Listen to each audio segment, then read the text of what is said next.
Is this us? Oh, this was our combined one. Yeah. Okay, in the use of the matrix, there were three components of each one. There was a negotiation plan that each of you did individually as a team. This is your negotiation. There was a memorandum of understanding and a protocol. Okay. So Okay. this is the combined. I weighted each of those 33%, and then some, using those weights, some the team scored.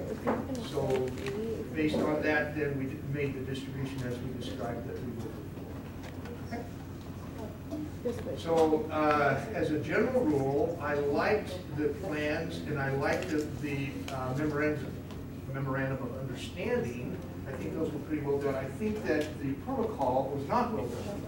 That there was a whole lot more information. Yeah. You had a That's, whole yes. You don't like to send them.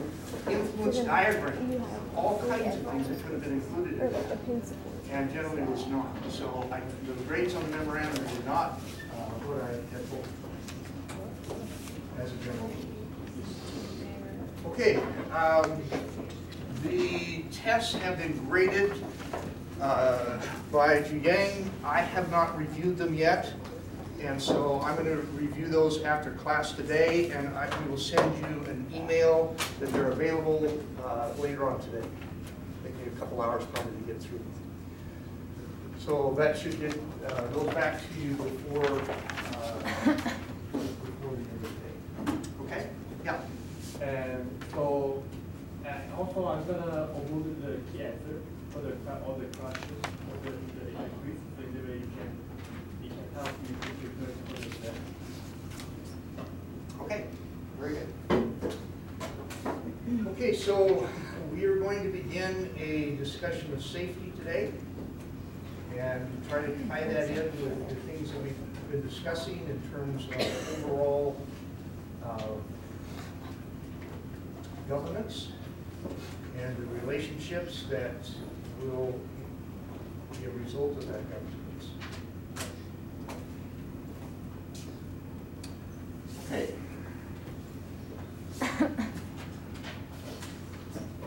Again, I think that there needs to be an emphasis on the credibility issues, the pillars being sincere caring, technical ability, and authority or governance. You're going to establish a safety program that's going to be effective in your company and is going to grow over the course of time, which it should.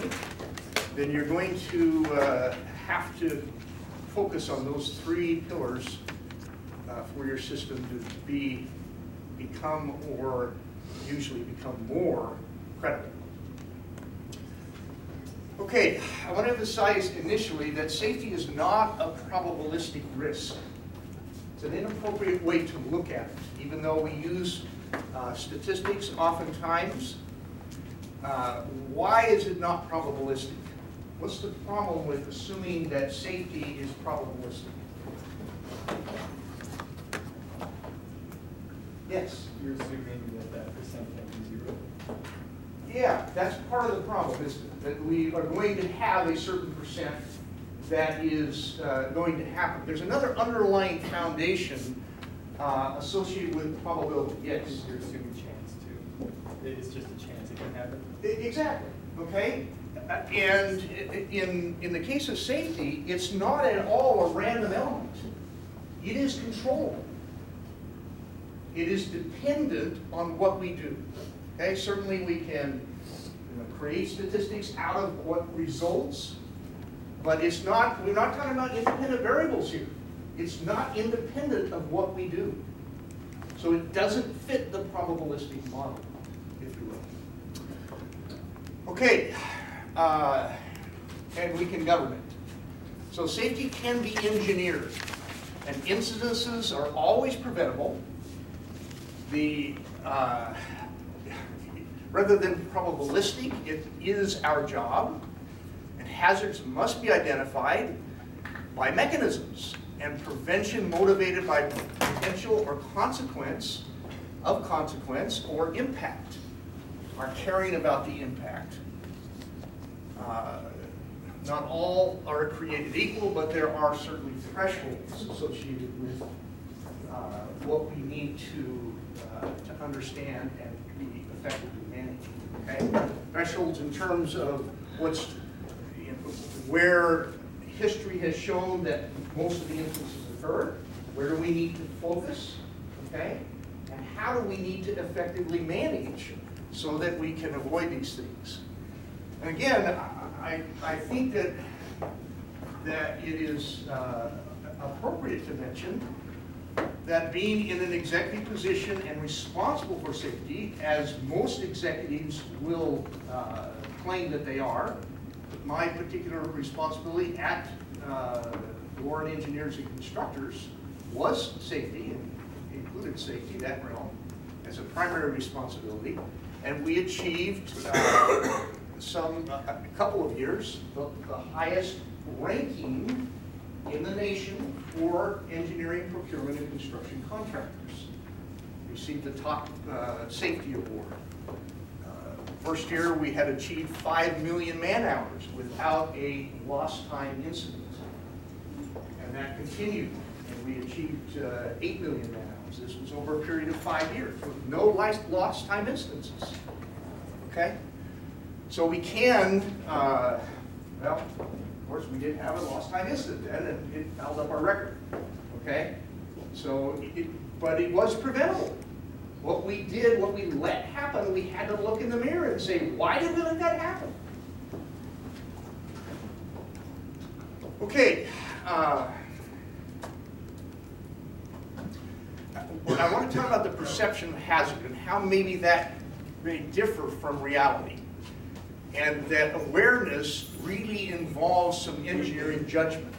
We have to come to the belief that we can, in fact, engineer solutions to this. And if we don't believe that, then we're not going to go through the process of doing what's necessary to actually achieve it. Okay, so let's start from the familiar. Okay, a car accident. That's a hazard, isn't it? Okay, we got cars traveling around job sites, right? As well as to and from job sites. Okay, so we have a perception of hazards, that is car safety. We have an awareness. Certainly, we all recognize that there can be injury from car accidents. And we oftentimes are willing to pay for safety features, aren't we? Okay? The ABS systems and so forth. Okay? And we recognize that this is largely, not entirely, but largely dependent on the drivers involved, right? Of course, once you get into the accident, the driver is no longer the controlling element. Now we're talking about the engineering and the momentum and all of the physics that go along with what's going to actually happen within the vehicle. Okay? Now, I might mention to you that of all the things that we design well in an automobile, one of the things we cannot design for well is things rolling around the cab of the automobile at the time of the accident. Okay? If we've got a loose body that's not in a safety belt, okay, that loose body often causes the most physical damage. We can engineer for holding people in place under a safety belt. We can engineer them not doing a lot of damage to each other if they're restrained, right? You've got a laptop, and you decide you're going to put the laptop into service while you're sitting in the seat beside the driver, okay? That laptop can become something that nobody engineered for, okay?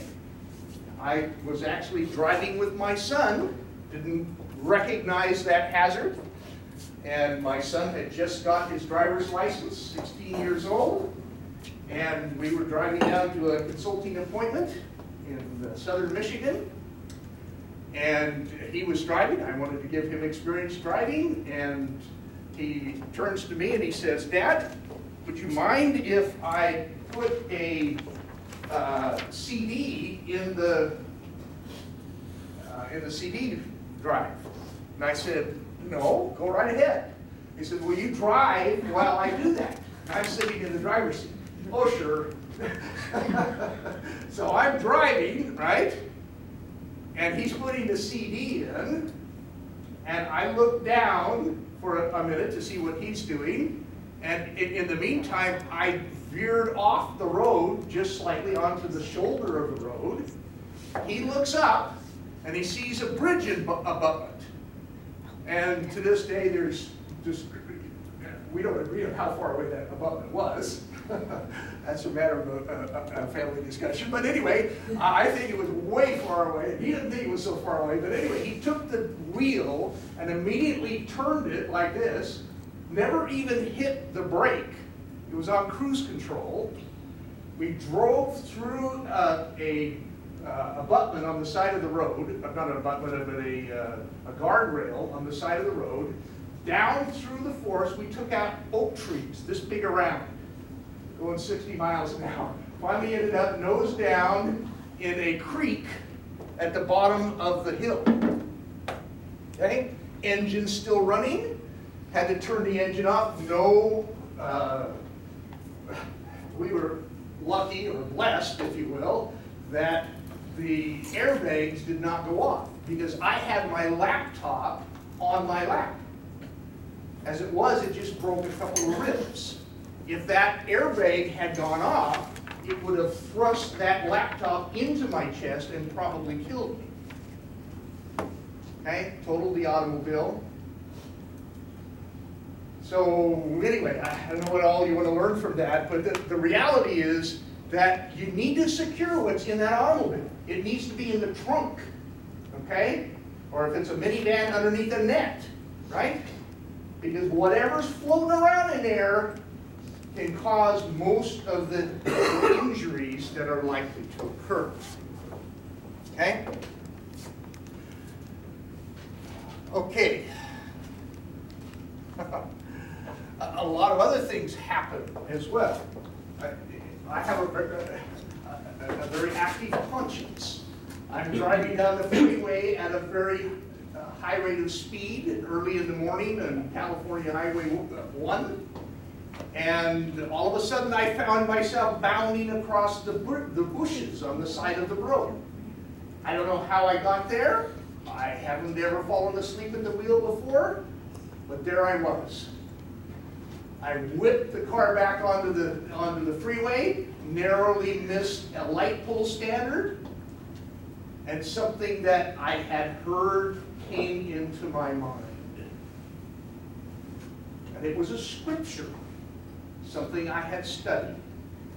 And it said, in my mind, I, the Lord, am bound when you do what I say, but when you do not what I say, ye have no promise. Right on the heels of that one came this one. Again, out of my memory of scripture I had studied. He who obeys the laws of God hath no need to disobey the laws of the land.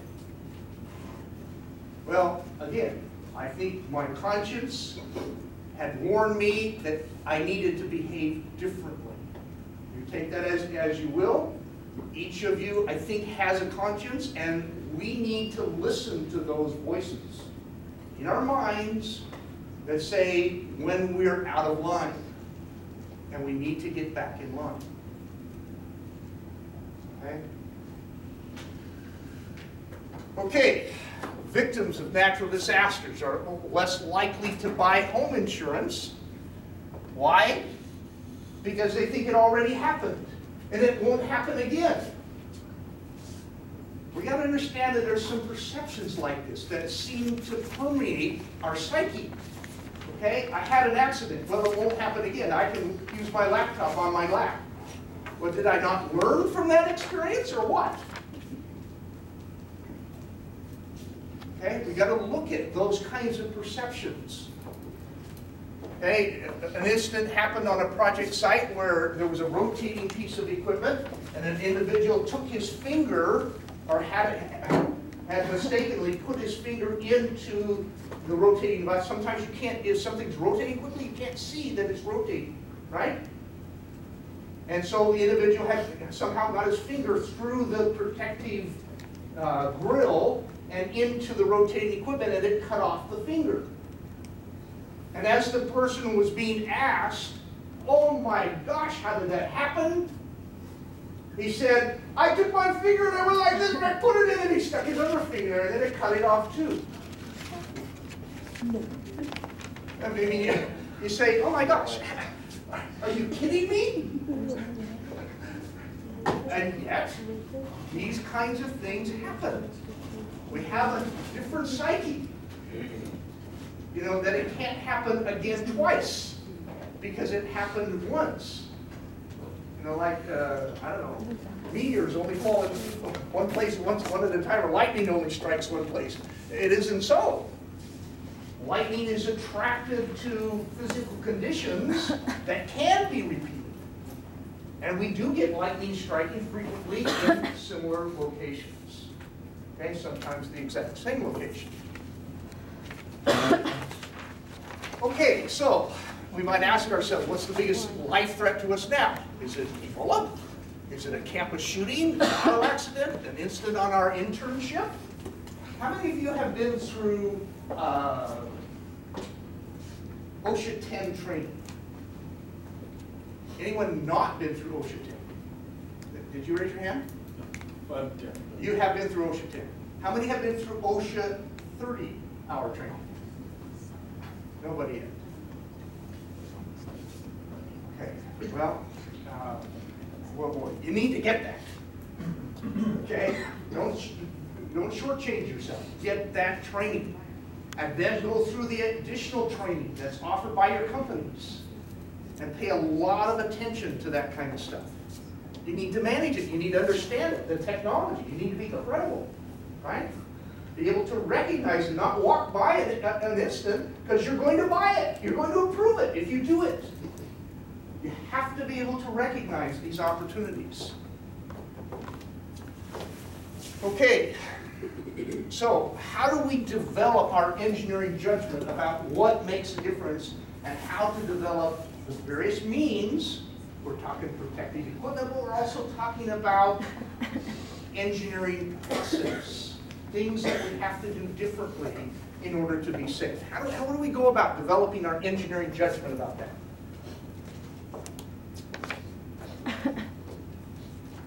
We have to have an accident with our son or daughter driving the automobile before we realize the laptop's not so great a thing to be having on our lap while we're driving down the road?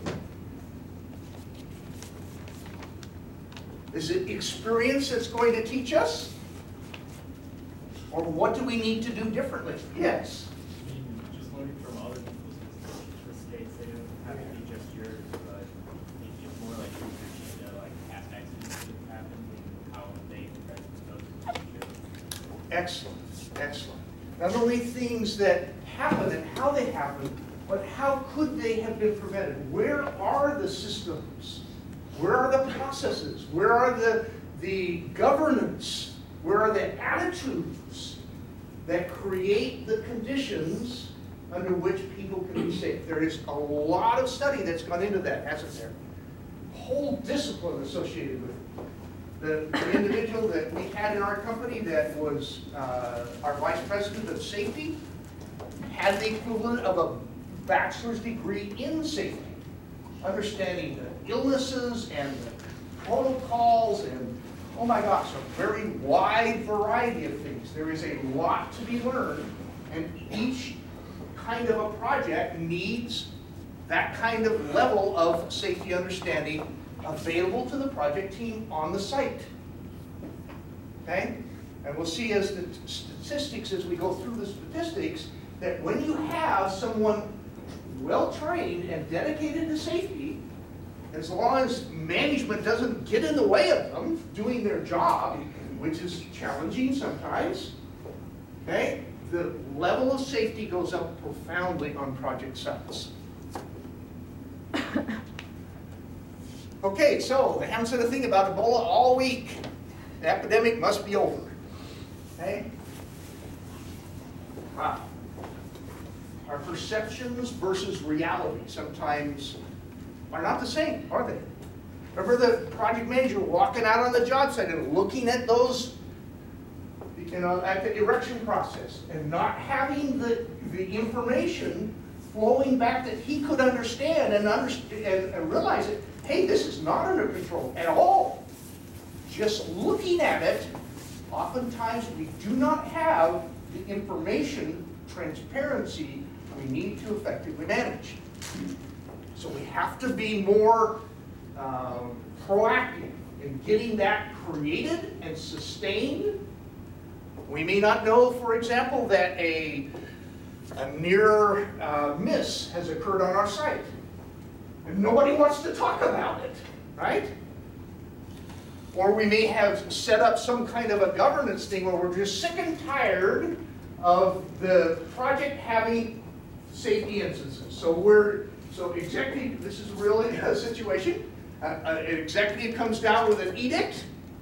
Any more instances, any more safety instances on our site, and the person is going to get fired. That's it. We're not going to put up with it anymore, right? So from that point on, the only safety instances on that site occurred when the people stepped from the offshore oil rig onto the transporter to get back to the mainland. All the safety problems happened right there. Back injuries, hand injuries, cuts, eyes, things in the eye, all happened. Really? Is that really what happened? You see, now people are lying to protect their job, to conform to an executive decree that really isn't helping, is it? You see, we have to do something different than that. That's insufficient to get the thing to happen that we want. Okay? So let's assume a hazard is present. Okay? On this side, we have the hazard is not recognized. Okay? And so the exposure occurs, and we have inadequate control and possible injury, right? But if we say, how do we prevent this thing, or recognize that the hazard is there, and we evaluate the risk, and then we go through a combination of three things: training, a physical barrier being implemented, and a procedural barrier being implemented. Now give me some examples. What would be a physical barrier? A guard on a blade. Okay? Associated with that same thing, what would be a procedural barrier?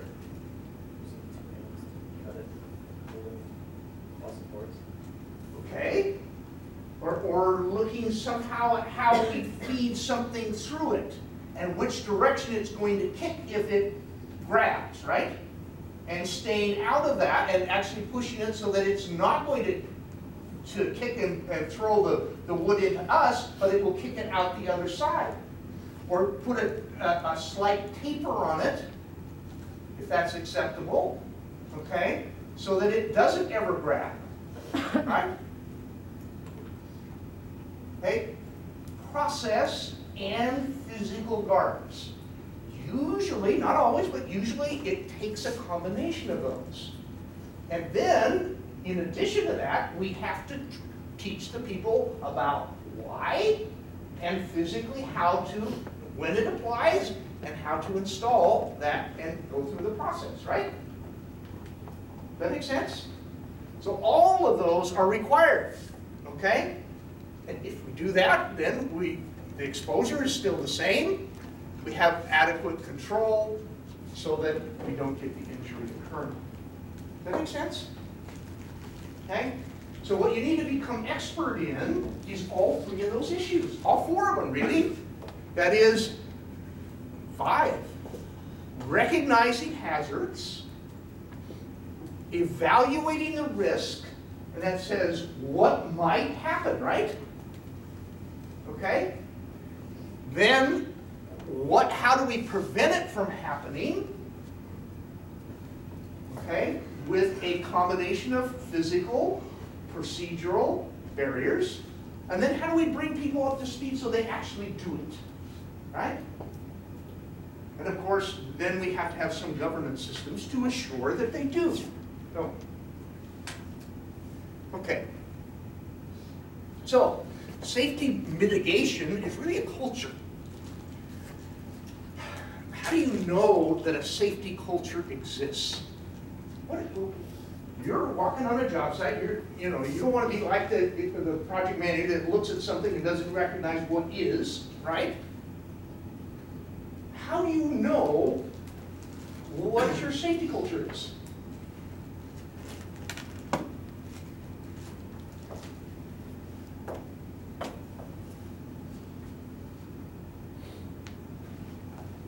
Are there some, I don't know, forward-looking things? Are there some clues?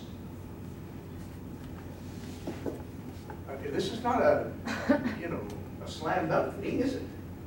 Culture's kind of a difficult thing to get your hands around. Important. But how do you know what it is? You're all subjected to it. You walk on a job site, you're part of it, aren't you? How do you identify what's going on? What's a good way to start out? Yeah? Just see who's wearing PPE. Okay. Follow basic guidelines. There we go. Good initial idea, right? Are they walking around with safety glasses on? Do they have a helmet on? Where they ought to have a helmet on? Have they got gloves on?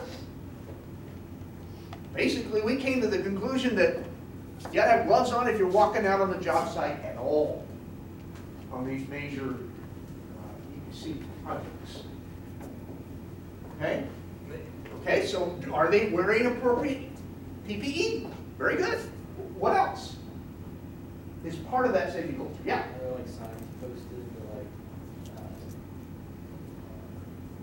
say like only one person on the staircase at a time or something like that? Okay, so you got, safety signs around, elevating the level of perception, to trying to get people associated with it. What kind of things would you have on the sign? I mean, warnings for sure, right? Like you suggested. What else would be on those signs? Yeah. See fall hazards or like sparks above. Okay, exactly. So, hey, we got an area, we're going to cordon it off with a safety strip, right? We're going to say, don't go over here because there's a potential for a fall hazard coming down, right? Okay, so are those things on the job site, or are we just kind of warning that might happen? We're wearing hard hats, right? Okay, what else? Yeah. You give out like anonymous polls to the laborers in the site. Ooh, okay, now we're going to measure something. Excellent. Okay, so we're going to ask people, what's the safety culture around here? That's a good thing to do, isn't it? Okay, it gets right down to the heart of the matter, especially if they believe you really care, you're technically qualified, and you're going to do something about it. You have control of the resources, so you can do something about it if, in fact, something they tell you is identified, right?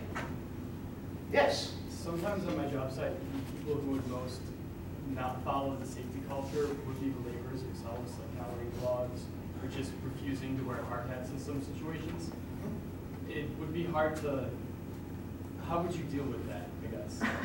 Okay, excellent question. Okay, how do we deal with people that are not willing to wear the safety? I mean, it's hot, right?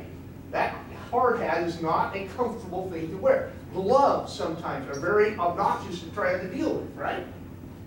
They're hot, they're sweaty, right? Okay, so it isn't necessarily comfortable. So how do we deal with some people that don't want to wear it? I remember on one project site, I got this call from my superintendent, and he says very sheepishly, Bob, the guys are taking off their lanyards. Well, we were installing a cooling plant inside of an existing building. To install that cooling plant, we had to build a mezzanine floor. It was 35 feet off the concrete floor.